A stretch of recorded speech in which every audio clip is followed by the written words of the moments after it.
Dans cette vidéo, nous allons parler des biomolécules. Comme son nom l'indique, les biomolécules, ce sont les molécules du vivant.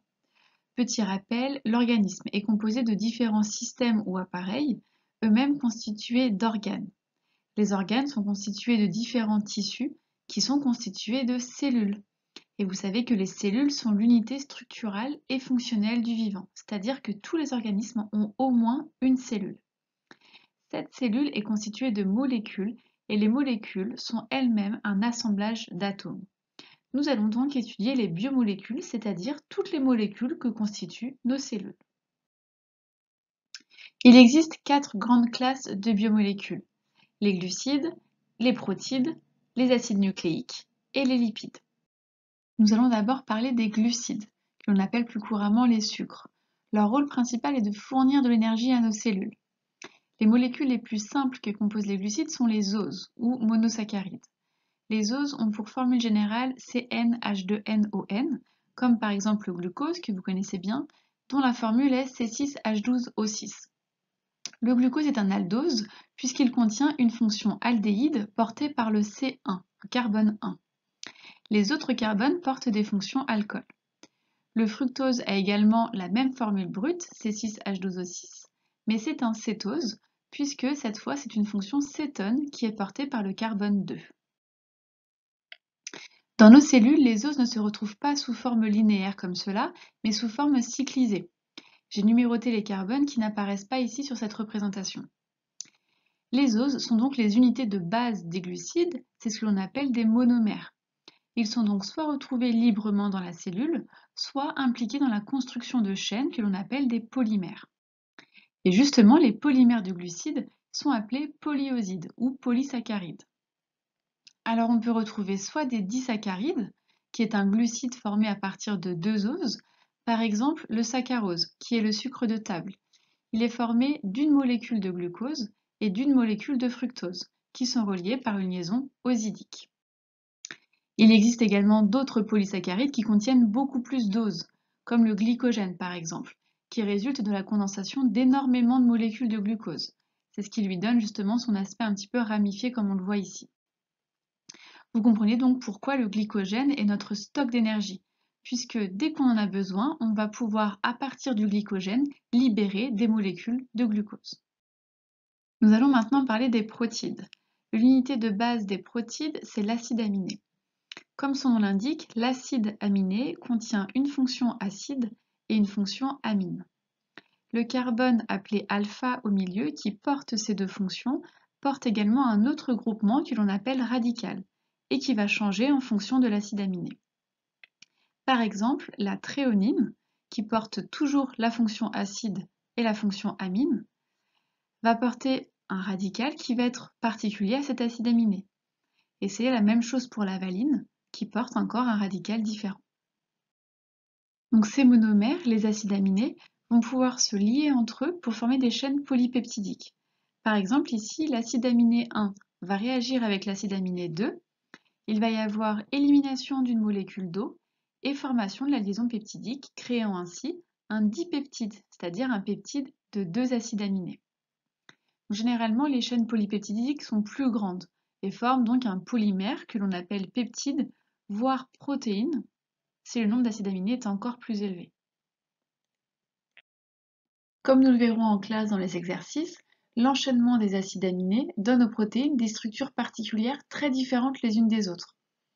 Donc les protéines ont des structures 3D très variées et remplissent donc des fonctions très différentes. Par exemple, certaines protéines peuvent être des enzymes, comme les enzymes digestives, l'amylase par exemple, qui va accélérer le processus de digestion. Mais il existe aussi des protéines de transport, l'hémoglobine par exemple, qui va distribuer le dioxygène à toutes nos cellules. Mais aussi des protéines de structure, l'actine par exemple, etc. En bref, les fonctions des protéines sont très variées. Parlons à présent des acides nucléiques, donc le troisième groupe de biomolécules. L'unité de base, c'est le nucléotide. Et ce nucléotide, il est composé d'une base azotée, d'un ribose, d'ailleurs là vous devez reconnaître que c'est un glucide, et d'un groupement phosphate. Il existe plusieurs types de nucléotides, et c'est la base azotée qui va être différente et qui peut être adénine, guanine, cytosine, thymine ou uracile, pour donner donc les 5 bases retrouvées dans les acides nucléiques. Donc comme précédemment, les nucléotides peuvent s'associer pour former des polymères de nucléotides. C'est donc le OH du carbone 3 du ribose, du premier nucléotide, qui va réagir avec le groupement phosphate d'un deuxième nucléotide, ce qui va créer une liaison phosphodiester. Donc différents nucléotides peuvent se lier les uns aux autres et vont former un brin d'ADN.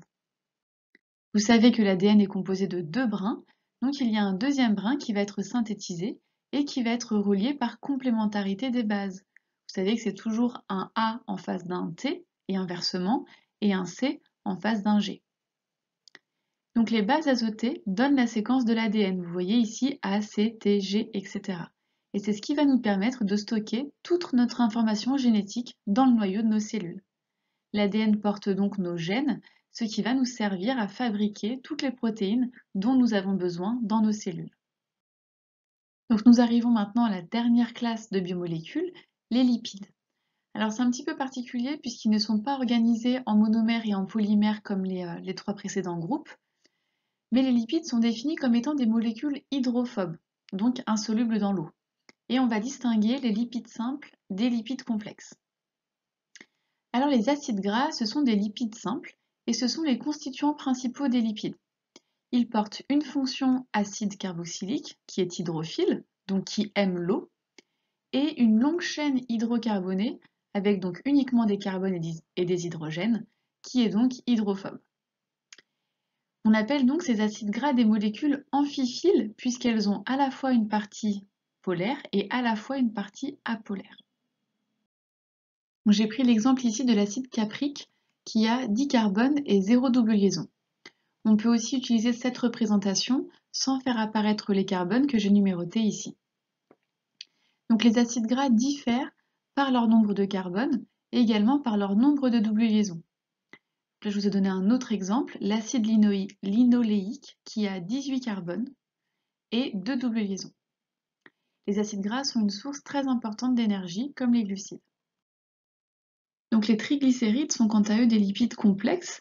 Ils résultent de la réaction entre un glycérol et 3 acides gras, qui diffèrent ici par leur nombre de carbone et leur nombre de double liaisons. Donc les triglycérides sont des molécules totalement hydrophobes. Et là encore, c'est un stock très important d'énergie puisqu'on va pouvoir très facilement libérer des acides gras si on en a besoin. Les phospholipides sont d'autres lipides complexes et sont constitués encore d'une molécule de glycérol, de 2 acides gras et d'un groupement phosphate qui peut être rattaché encore à d'autres molécules. Donc les phospholipides sont des molécules amphiphiles avec une partie hydrophobe et une partie hydrophile. C'est pourquoi on les représente souvent sous cette forme avec la tête polaire et la longue chaîne hydrocarbonée des acides gras qui est apolaire. Le fait que ces molécules soient amphiphiles, dans un milieu aqueux, les phospholipides vont s'orienter sous forme de bicouches avec leur tête polaire au contact de l'eau et les queues hydrophobes à l'intérieur de la bicouche pour diminuer le contact avec l'eau. Nous avons à présent vu les 4 classes de biomolécules. Ces notions seront approfondies en biochimie et en biologie, mais ça vous permet déjà d'avoir une vue d'ensemble des biomolécules, de connaître leur structure, leurs fonctions, et donc vous savez un peu mieux de quoi sont constituées nos cellules, et plus particulièrement la membrane plasmique sur laquelle nous allons travailler en classe. Vous pouvez donc à présent compléter ce tableau qui vous servira de bilan sur les biomolécules.